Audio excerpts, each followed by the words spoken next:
¿Cómo están? ¿Cómo trata el sistema judicial a los extranjeros? ¿Para qué?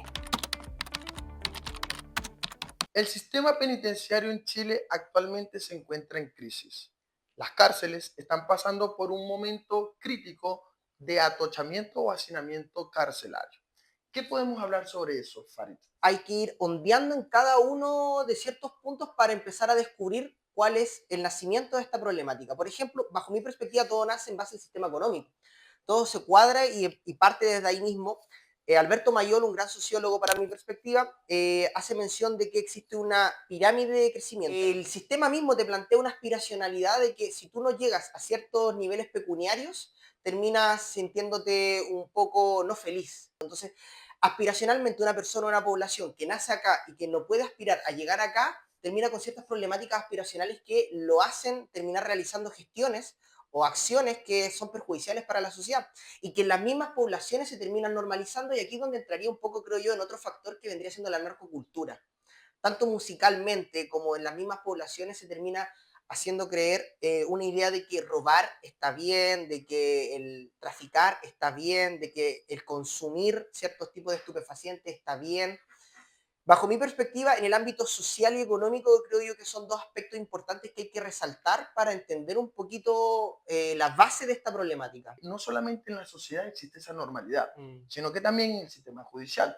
Por ejemplo, hemos visto últimamente que las resoluciones judiciales emitidas por los jueces de garantía tienen o tienden, mejor dicho, a infundir o a usar excesivamente la prisión preventiva.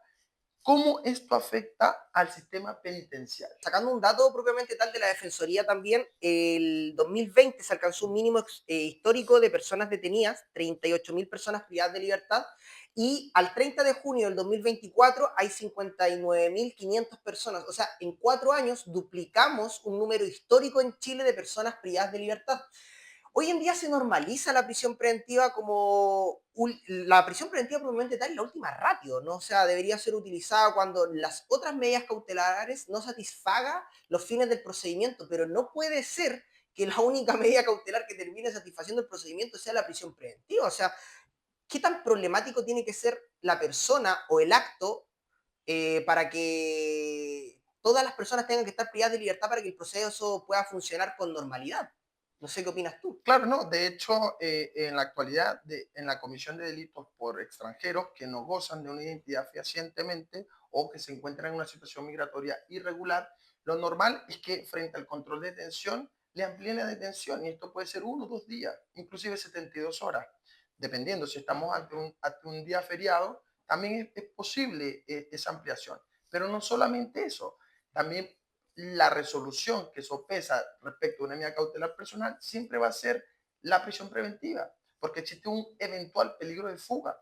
De hecho, el año pasado, en septiembre del 2024, se modificó el Código Procesal Penal aumentando el peligro de fuga, y es la razón principal de las cuales, en cuanto a la comisión de delito por extranjero, se funda el juez de garantía. Frente a ese mismo punto me gustaría hacer un pequeño alcance, porque yo lo veo mucho en tribunales de que generalmente uno alega la prognosis de pena, porque si Correcto. una persona va a quedar privada de libertad porque tiene antecedentes, porque el delito es muy grave, se entiende que la prisión preventiva sea solicitada desde el control de detención. Ahora bien, por delito de microtráfico, robo por sorpresa, hurto simple, incluso hurto agravado, hoy en día a extranjeros, solamente por su calidad de extranjeros, se les termina pidiendo la prisión preventiva, y como tienen DNI, no solamente la prisión preventiva, o sea, ni siquiera son juzgados. ¿Por qué? Porque se termina ampliando la detención, o sea, son 2, 3 días que la persona queda detenida sin tener un procedimiento justo, por decirlo de esa manera, y solamente por el hecho de ser extranjero. Lo encuentro racista y xenófobo por parte del sistema, bajo mi perspectiva. Claro, de hecho tuve un caso específico de lesiones menos graves del artículo 399 del Código Penal, y lo dejaron en prisión preventiva por simplemente el hecho de ser extranjero, lo cual me parece una medida abrupta e invasiva. ¿Qué es lo importante que tenemos que tener como defensor a la hora de negociar una salida alternativa? Primero que todo, o sea, en el ámbito de la negociación, el fiscal siempre va a querer bajar un poco el atochamiento judicial. O sea, uno generalmente ve los controles de detención de Rondizoni alrededor de 80 a 120 detenidos, lo cual Uno ve que la delincuencia se esparce, lamentablemente. Creo que la salida alternativa se ha utilizado como un medio para evitar el atochamiento de las cárceles. Ahora bien, ¿sirve o no sirve? Yo creo que habría que ir viendo el caso a caso y un análisis mucho más general para tener una opinión acabada al respecto.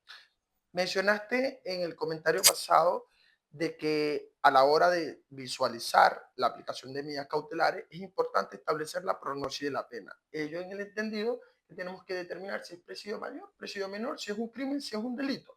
En el caso de los delitos es mucho más factible estas medidas alternativas. Lo que se busca es una solución rápida, simple y sencilla a una problemática que se terminaría alargando. El proceso penal es bien largo. Entonces estamos hablando de que audiencias, cerrémoslo en un acuerdo reparatorio. ¿Sabéis qué?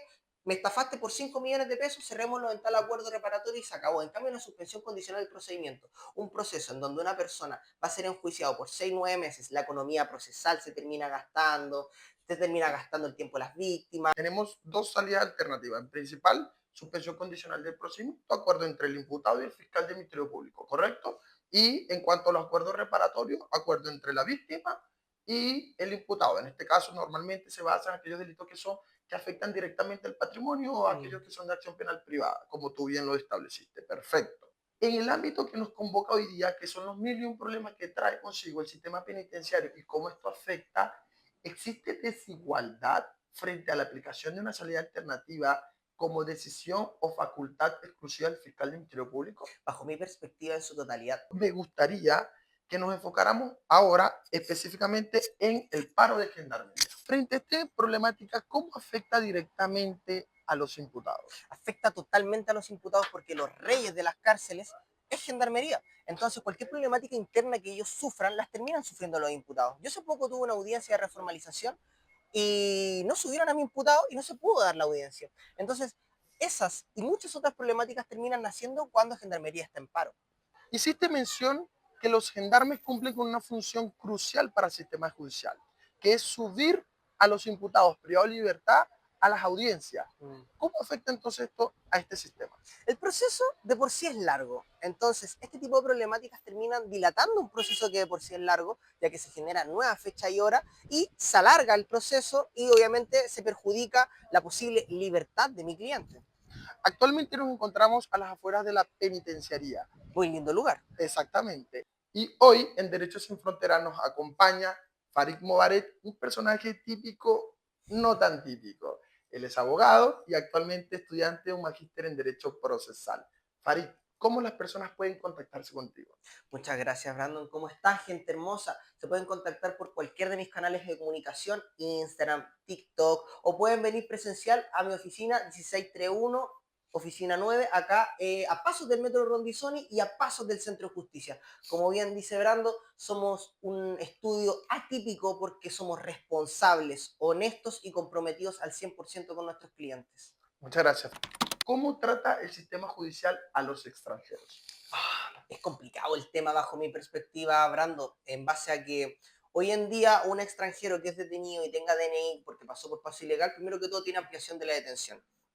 Y segundo, yo he visto a extranjeros que por prognosis de pena no corresponde la solicitud, ya hablamos un poco de la prisión preventiva como pena anticipada, pero hoy en día ya es normalizado el tema, lo voy a hablar como si fuese normal, entre comillas, como si fuese correspondido. Hoy en día por delito de microtráfico, robo por sorpresa, hurto agravado, se le está pidiendo a extranjeros, solamente por el hecho de ser extranjeros, la prisión preventiva. Y creo yo que existe una distinción muy importante, lamentablemente, en contra de extranjeros hoy en día por parte del derecho penal. Hay racismo y xenofobia bajo mi perspectiva en las sentencias y resoluciones judiciales.